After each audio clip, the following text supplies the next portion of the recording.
நேற்று மாலை வேளையிலிருந்து பெரிய அளவா விமர்சிக்கப்படுகிற சலசலன்னு பேசப்படுற ஒரு விஷயம் தான் ஜனாதிபதி, பிரதமர், முக்கியமான அமைச்சர்கள், அரசாங்கத்தில் இருக்க முக்கிய அங்கத்தவர்கள், எதிர்க்கட்சியினர், பாராளுமன்ற உறுப்பினர்கள் இவங்களுடைய சொத்து விவரங்களை வெளியிட்டிருக்காங்க லஞ்ச ஊழல் ஆணைக்குழு. இது தொடர்பான விமர்சனங்கள் இப்போ எழுந்திருக்கு.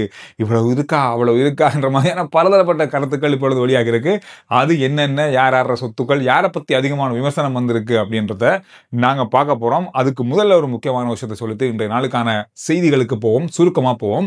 இன்று மாலை 4:06 அளவில் திருகோணமலை நகரத்திலிருந்து 60 கிலோமீட்டர் தொலைவில் இருக்கிற கடல் மையத்தில் 3.9 ரிக்டர் அளவிலான நில அதிர்வு ஒன்று பதிவாக இருக்கு. நிலநடுக்கம் ஒன்று ஏற்பட்டிருக்கிறது கடலுக்குள்ள. இதை அரச முகாமைத்துவ மையம் உறுதிப்படுத்தியிருக்காங்க. ஆனாலும் எந்த விதமான ஆபத்துகளும் இல்லை. குறிப்பா சுனாமி வாரத்துக்கான சுனாமி எச்சரிக்கைகள் எதுவும் இல்லை அப்படின்றத உறுதிப்படுத்தியிருக்காங்க. இந்த நில அதிர்வு இன்று மாலை வேளையில ஏற்பட்டிருந்தது. சரி, நேற்று நீங்க மாலை வேளையிலிருந்து பார்த்திருப்பீங்க, பெரிய அளவா செய்திகள்லையும் சமூக வலைதளங்கள்லையும் இப்ப இருக்கிற அரசியல்வாதிகள், முக்கியமா அமைச்சர்கள், முக்கியமா ஜனாதிபதி, பிரதமர் ஆகியோருடைய சொத்து விவரங்கள் வெளியாக இருக்கு. இது எப்படி வெளியாக இருக்கு, யார் வெளியாக இருக்காங்கன்னு பார்த்தா லஞ்ச ஊழல் ஆணைக்குழு அவங்களுடைய இணையதளத்துல இந்த விஷயங்கள் எல்லாம் வெளியாக இருக்காங்க. இது பாராளுமன்றத்தினுடைய விதிகளின்படி, இலங்கையில் இருக்கிற சட்டத்தின் அடிப்படையில் ஒரு அரசியல்வாதி பாராளுமன்றம் செல்லும் போதோ அல்லது பதவியேற்கும் போதோ அவங்களுக்கு என்னென்ன சொத்துக்கள் இருக்கு அப்படின்றத அவங்க வெளிப்படுத்தணும். அந்த தகவல்களை தான் அவங்க வெளியிட்டிருக்காங்க. இதுதான் இப்போ பரவலா பேசப்படுற ஒரு விஷயம். இதுல சொல்லப்பட்டதை விட இவங்கள்ட்ட இவ்வளவு இருக்குமா அப்படின்னு எதிர்பார்க்கறதை விட அதிகமா இருக்கு அப்படின்றதான் இப்ப பெரிய விமர்சனமே. அதுல முக்கியமா அமைச்சர் வசந்த சமரசிங்க அவரை பற்றி தான் அதிகமான விமர்சனங்கள் இப்ப வந்திருக்கு. முதலாவதா யாரை பார்க்க போறோம்னு சொன்னா, ஜனாதிபதி அனுரகுமார திசாநாயக்க அவருடைய சொத்து விவரம் எப்படி அவங்க கொடுத்துருக்காங்க அப்படின்றத பார்க்க போறோம். காணி 40 மில்லியன் பெறுமதியான காணி வீடு. இது 4 கோடி ரூபாய் பெறுமதி. தங்க நகை 11.25 லட்சம், கிட்டத்தட்ட ஒரு 11.5 லட்சம் ரூபாய் பெறுமதியான தங்க நகை. வாகனத்தினுடைய பெறுமதி 1.5 கோடி ரூபாய், கிட்டத்தட்ட 15 மில்லியன்.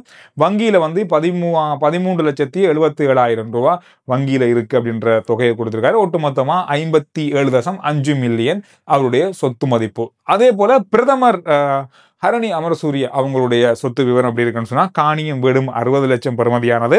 தங்க நகை கிட்டத்தட்ட 13 லட்சம் பெறுமதியான தங்க நகை. வாகனம் 1,50,00,000 பெறுமதியானது.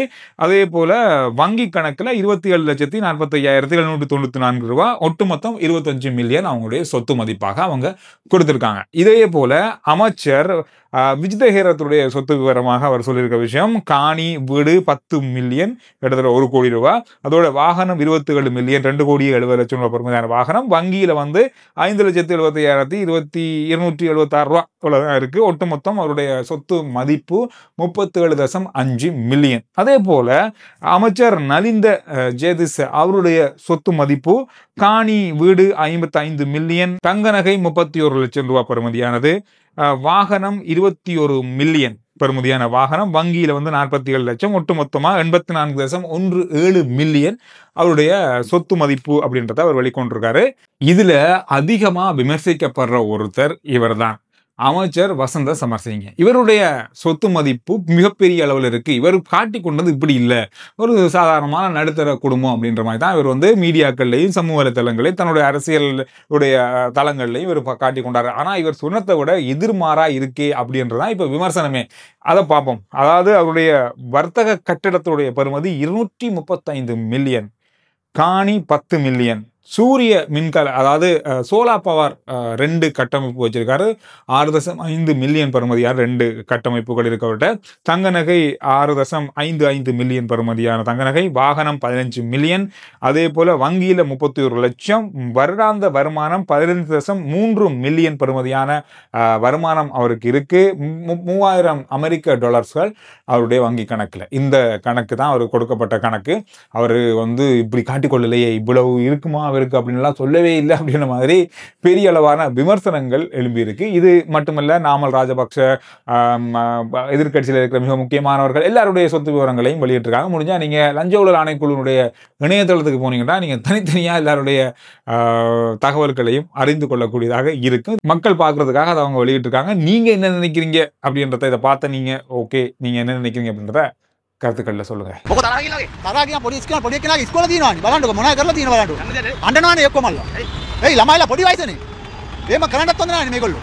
கொழும்புல இன்றைய நாள்ல மிகப்பெரிய அளவிலான வாகன நெரிசல் ஏற்பட்டிருந்தது. காரணம்னு சொன்னா மின்சார சபை ஊழியர்கள் இப்ப கொண்டு வந்த இந்த திட்டத்துக்கு எதிர்ப்பு தெரிவித்து ஆர்ப்பாட்டம் செய்யறாங்க. ஏற்கனவே அரசாங்கம் வந்து நீங்க வேலை செய்ய இந்த பிரிவுகள்ல இருங்கன்னு சொல்லியாச்சு. இல்லைன்னா நீ விலகி போகலாம், உங்களுடைய இழப்பீடை பெற்றுக்கொண்டு விலகி போகலாம் அப்படின்றத ஜனாதிபதியும் சொல்லிட்டாரு, அமைச்சரும் சொல்லிட்டாங்க. ஆனா இன்னும் நம்ம ஆர்ப்பாட்டம் செய்யறாங்க. இந்த ஆர்ப்பாட்டத்தால கொழும்பு நகரமே மிகப்பெரிய அளவிலான அல்லோல கல்லப்படக்கூடிய நேரமா மாறி இருக்கிறது. காரணம் பாடசாலை விடுற நேரம்.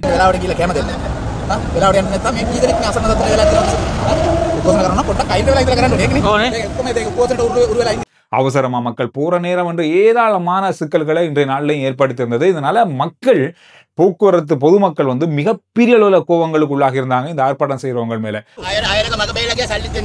බලන්න මිනිස්සු අමාරුවේ අර මේ ලෙඩ්ඩු ඒක නිසා මම නම් කියන්නේ පොඩ්ඩක් කරාට ගමන්නේ පාරෙන් අයින් වෙලා මිනිස්සුන්ට මාර්ගෙ පොඩ්ඩක් යන්න ඉඩ හදලා அந்த அளவுக்கு வாகன நெரிசலும் பெரிய ஒரு சிக்கலை ஏற்படுத்தியிருந்தது. இவர்கள் தான் சம்பளம் கொடுக்குறாங்களே, பிறகு எதுக்கு நீங்க ஆர்ப்பாட்டம் செய்றீங்கன்றதே தெரிய மாட்டேங்குது அப்படின்ற மாதிரி மக்களே கோவப்படுற அளவுக்கு மிகப்பெரிய அளவிலான இடைஞ்சலை இந்த ஆர்ப்பாட்டம் ஏற்படுத்தி இருக்கிறது என்பது குறிப்பிடத்தக்கது.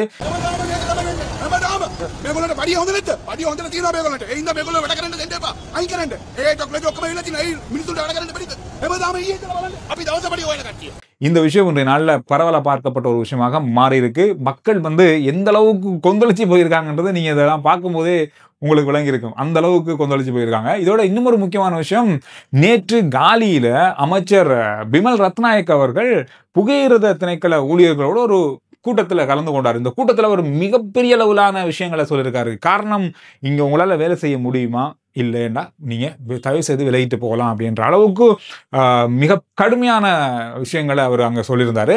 குறிப்பா அவர் சொன்னதுக்கு காரணம்னு சொன்னா, இப்போ ரயில் இருக்கு தானே, இப்போ கோச்சியில நாங்க போறோம்னு சொன்னா அந்த ரயில் வந்து எந்த அளவுக்கு பாதுகாப்பா இருக்கு, எந்த அளவுக்கு அதை பராமரிக்கிறாங்கன்றது நமக்கு நல்லாவே தெரியும். இது எல்லாத்துக்குமே தனித்தனியான ஊழியர்கள் இருக்காங்க. குறிப்பா ஒரு கண்ணாடியை திறக்க முடியாது, மூடினா திறக்க முடியாது, திறந்திருந்தா மூட முடியாது, ஃபேன் வேலை செய்யாது, லைட் வேலை செய்யாது, பாத்ரூம் ஒழுங்கா இருக்காது. இந்த மாதிரி என்ன சொல்றது, அவ்வளோ பேர் திணைக்களத்தில் வேலை செய்யறாங்க. ஆனா இது எல்லாத்துக்குமே இந்த எலக்ட்ரிஷியன் இருக்காங்க, இது எல்லாத்தையும் சரி பார்க்கறதுக்கும் எல்லாரும் ஊழியர்களும், ஆனால் யாருமே செய்யறதில்ல. இதுதான் சொல்லியிருக்காரு, மிக விரைவில் இதெல்லாம் செய்யலைன்னு சொன்னா உங்களால முடியுமா முடியாதான்றதை சொல்லிட்டு நீங்க போகலாம் வேலையை விட்டு அப்படின்ற அளவில் அமைச்சர் பேசியிருக்காரு. இது ஒரு நல்ல விஷயம் தான். இந்த மாதிரி கடுமையான விஷயங்களை நடவடிக்கைகள் எடுக்கும்போது தான் வேலை செய்வாங்க. வேலை செய்யாட்டி வேலையை விட்டு அனுப்ப வேண்டியதுதான், வேற வழி இல்லை அப்படின்ற அளவு தான் இப்போ அரசாங்கம் வந்துட்டாங்க. ஏன்னா ஏதாவது செய்ய வேணும் அப்படின்ற அளவில் இருக்கும்போது நம்மாக்கள் ஒத்துழைப்பு வழங்கலைன்னு சொன்னா இப்படித்தான் வேலை இழக்க வேண்டி வரும் அப்படின்றதுக்கு நேற்று அமைச்சர் பேசிய விஷயம் உதாரணமாக அமைந்திருக்கு. இன்னொரு விஷயம், நான் இந்த வீடியோ பார்த்தேன், இது எந்த அளவுக்கு இதை ஏற்றுக்கொள்ள முடியும் அப்படின்றது எனக்கு தெரியாது. நீங்க பாருங்க ஒரு ரயில்வே கடவை கிட்ட, ரயில்வே கடவை மூடி இருக்கு, ஆனா இந்த வேன் எப்படி வந்துச்சுன்னு பாருங்க. அதுக்கு பின்னால எத்தனை மோட்டார் சைக்கிள். இன்னும் இந்த மாதிரியான மொக்குத்தனமானவர்கள் இருக்கிறதால தான் இவ்வளவு விபத்துகள் நடக்குது, அவ்வளவு வாகனங்கள் நிக்குது. ரயில் வாரத்துக்கு நேரம் ஆகிட்டு, ஆட்டோ வருது, பிள்ளைகள் அதுக்குள்ள இருக்காங்க, இத்தனை பஸ் வருது பாருங்க. அங்கிருந்தும் ஆட்டோ வருது, இங்கிருந்தும் ஆட்டோ போகுது. இப்படியும் நம்ம நாட்டுல இருக்கு. இப்படியும் திருந்தாதவர்கள் நிறைய பேர் நம்ம நாட்டுல இருக்கத்தான் செய்யறாங்க. என்ன நடக்க போகுதுன்னு தெரியல வருங்காலத்துல. இன்னும் ஒரு முக்கியமான விஷயம், அரிசி, சம்பா, கீரி சம்பா அரிசி வந்து இப்ப தட்டுப்பாட்டுல இருக்கு. நாங்க நேற்று இந்த விஷயத்தை பத்தி சொல்லியிருந்தோம். விலையும் அதிகரிக்கப்பட்டிருக்கு. அரசாங்கம் ஒன்று நாள் ஒன்று சொல்லிருக்காங்கன்னு சொன்னா, இந்த சம்பா அரிசியை கட்டுப்பாட்டு விலையை மீறி யாராவது விற்பனை செஞ்சா 1977 என்ற இலக்கத்துக்கு அழைத்து முறைப்பாடு செய்யலாம்னு சொல்லி நான் தேடி பார்க்கும்போது எனக்கு உண்மையா இந்த கட்டுப்பாட்டு விலை எதுன்னு எனக்கு தெரியாது. அது அந்த செய்தியில் நான் பார்த்த செய்தியில சொல்லப்படலை. நீங்க சொல்லுங்க, கட்டுப்பாட்டு விலை என்ன? நாம் எப்படி கண்டுபிடிக்கிறது கட்டுப்பாட்டு விலைக்கு தான் விற்கிறாங்க அப்படின்னு முதல்ல நம்ம கட்டுப்பாட்டு விலை தெரியணுமா இல்லையா? இந்த கட்டுப்பாட்டு விலை சம்பா, கீரி சம்பாக்கு என்ன அப்படின்னு தெரிஞ்சா கருத்துக்கள்ல சொல்லுங்க.